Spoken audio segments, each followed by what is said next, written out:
धायगुडे नाव आहे, त्यांचं असं म्हणणं आहे तरुणाचं की लक्ष्मण हाके यांनी ओबीसी समाजाला फसवण्याचं काम केलं. त्याच्याकडून विचारा ना काय फसवलंय. सूरज चव्हाणांनी एक ट्विट केलंय, लक्ष्मण हाके हे धनगर समाज आणि ओबीसी समाजाला कलंक लागलाय. माझा समाज आणि ओबीसी समाज ठरवेल. चव्हाण कुठल्या जिल्ह्यात कुठल्या तालुक्यात तू पण ये समोर, आणि तुला कोण कुत्री तरी ओळखतात का गावातली भटकती फिरणारी? तू कुठल्या प्रश्नावर भांडलास रे सांग ना. कोण आमचा ओबीसी समाज माझा धनगर समाज मी कलंक आहे का काय आहे ते ठरवेल ना. तुझ्या सर्टिफिकेटची मला काय गरज आहे? मी गावगाड्यामध्ये फिरतो, मी 18 पगड जातीच्या प्रश्नावर बोलतो, मी बजेटवर बोललोय, मी महाज्योतीवर बोललोय, मी आर्थिक विकास महामंडळाच्या निधीवर बोललोय. त्याच्यावर उत्तर दे. तुझी अवकात आहे ना? पर्सनल काय बोलतो? ये चल, मी जे प्रश्न उपस्थित केलेत त्या प्रश्नाची उत्तर दे. 1% पलीकडे या फुले शाहू आंबेडकरांच्या महाराष्ट्रामध्ये ओबीसींना बजेट दिलं जात नाही. हा माझा सवाल आहे.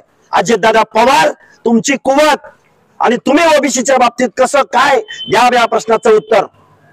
तुम्ही दुसऱ्याच्या रिचार्जवर चालणार आहे असं सुद्धा ते चव्हाण म्हणतात. अजितदादा पवार कोणाच्या रिचार्जवर चालतो? काकांच्या ना, माननीय शरदचंद्रजी पवारांच्या रिचार्जवर अजितदादा पवार चालतात ना. आजपर्यंत तर चालले ना, आता पंख फुटले त्यांना. शेवटचा प्रश्न, जे लोक दारू पिऊन झोलतात त्यांच्यावर बोलण्यात काही अर्थ नाही असं सुनील तटकरे म्हणाले. काय काय?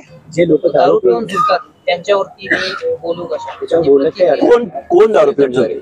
म्हणजे अप्रत्यक्ष तुमचं नाव न घेता त्यांना तुम्हाला टोला मारला सुनील तटकरे. या महाराष्ट्रामध्ये जे वायनरीचं दारूचं उत्पादन आहे ना, ते भारत देशातल्या वायनरीच्या दारूच्या उत्पादनापैकी 80% उत्पादन महाराष्ट्रात होतं. आणि ते दारूचं उत्पादन कोण करतात तर सुनील तटकरेच्या पक्षाचे कारखानदार भांडवलदार मंडळी करतात. 80% भारतातल्या 80% दारूचं उत्पादन. त्यामुळं माझी या महाराष्ट्राच्या उत्पादन शुल्क मंत्र्यांना माझी विनंती आहे की तुम्ही महाराष्ट्र दारूतून मिळणाऱ्या टॅक्सवर चालवू नका. हा माझा सवाल आहे त्यांना. तुम्ही कारखाने काढता, दारू विकता आणि तुम्ही एखाद्या माणसावर जाऊ द्या. ते तटकरे मी जर बोललो तर अमोल मिटकरीच्या अंगावर कपडे सुद्धा राहणार आहे असं पण म्हणाला. नेमका हा धमकी आहे का अमोल मिटकरींना इशारा आहे? अमोल मिटकरी नावाच्या वरिष्ठ सभागृहात अजितदादांनी ज्याला संधी दिल्या, या माकडाला काय संधी दिल्या? वरिष्ठ सभागृहात या माकडाला संधी दिल्या. त्यांना सुरुवात करताना अशी केली की याच्या गाडीचा नंबर YZ ठेवा.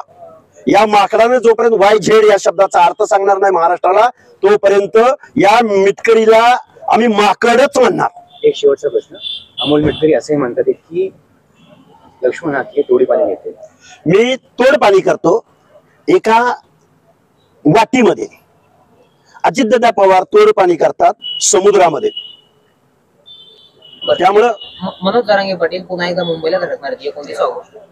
ओबीसीच्या हक्क अधिकारावर जर आम्हाला अडचण येते असं वाटलं की ओबीसी बांधव महाराष्ट्र गदा गदा गदा गदा हलवून जरांगीला तिकडेच अडवणार जाऊन. आम्ही कुठल्याही परिस्थितीत आता सरकारला सुट्टी नाही असे वारंवार सांगताय. आम्ही आमच्या हक्क अधिकारावर जर कोणी चॅलेंज केलं तर आम्ही कुणालाच सोडणार नाही, मग सरकार असो किंवा जरांगी असो. थँक्यू. धन्यवाद. थँक्यू.